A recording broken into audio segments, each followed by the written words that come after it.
Back home, and Peter Dutton says he will stare down what he has described as a scare campaign after unveiling the costs behind the Coalition's nuclear plan. Joining me live is former Howard Government Minister and Bondi Partners Senior Advisor, Peter McGauran. Morning, Peter. Good morning, Tim.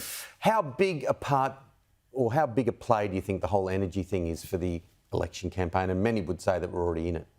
Very significant, Tim, because it feeds into the cost of living, which will determine the outcome of the next election. And you're right, we're well into the election campaign. Will it be May? I believe so. I strongly believe it's May because I believe that Prime Minister Albanese must have a budget in March. Now, there are some saying there'll be an election in March or April. I don't believe so. I believe he has no choice but to do the budget, to give him an economic narrative, which he's sadly lacking at present. And secondly, if he doesn't, it just gives fodder to the opposition. What are you hiding? Are you going to raise taxes? And so on.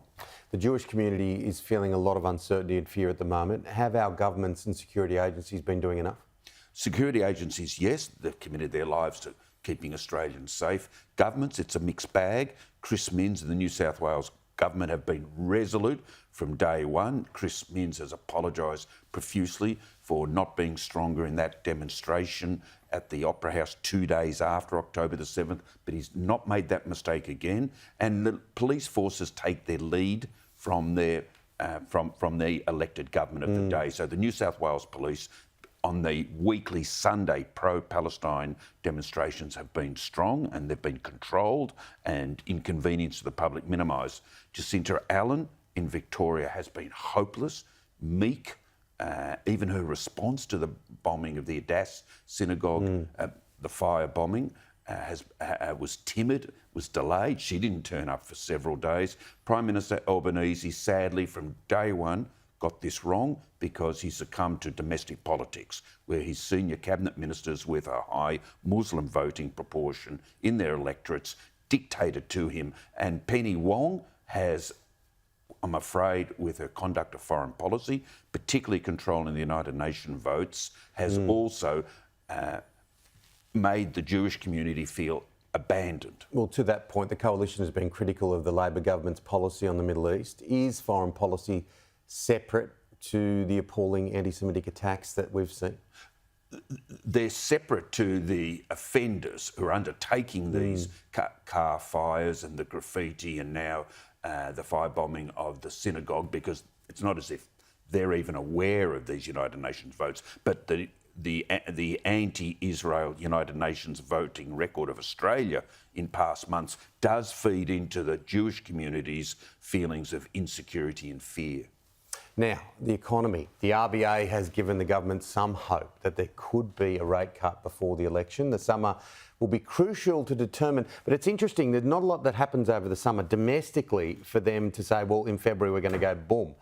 There could be some variables coming out of other parts of the world, but last week you said there's no chance of a rate cut before the next election. Are you wobbling? Well, I was wobbling on Tuesday when the Reserve Bank held out a glimmer only, and it's reading of the tea leaves on Tuesday. But by Thursday, with unemployment announced at 3.9%, an immediate interest rate cut's been abandoned. So you won't get an interest rate cut in February. Mums and dads are desperate for it, aren't they? Oh, they are so desperate for it. 4.25%. Of course, people need relief. There'll be new inflation figures around for the February meeting. I don't think there'll be an interest rate cut in February. Could be March, April.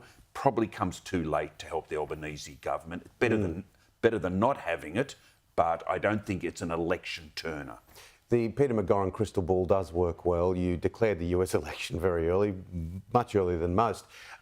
Who's going to win the Australian election? Can I reserve finality on that for a few more weeks or months, Tim? Because it's so close. It's very close. And that in itself is a story that Peter Dutton and the Coalition are so competitive. But we are campaigning now, aren't we? Campaigning. He's got the primary vote of the Coalition up to 40%. That puts him within reach of the 43%, if you like. Labor's primary vote is disastrous at 29-30%. Dutton's outranking Albanese on a whole number of key characteristics: strength, command of the economy, foreign policy, national security. So the tailwinds are in Dutton's sails, but he's basically at Camp 3 of Mount Everest, and the summit is a long way off because it takes 21 seats. Okay, well, that's a nice analogy. Climbing Everest. I will see you next week.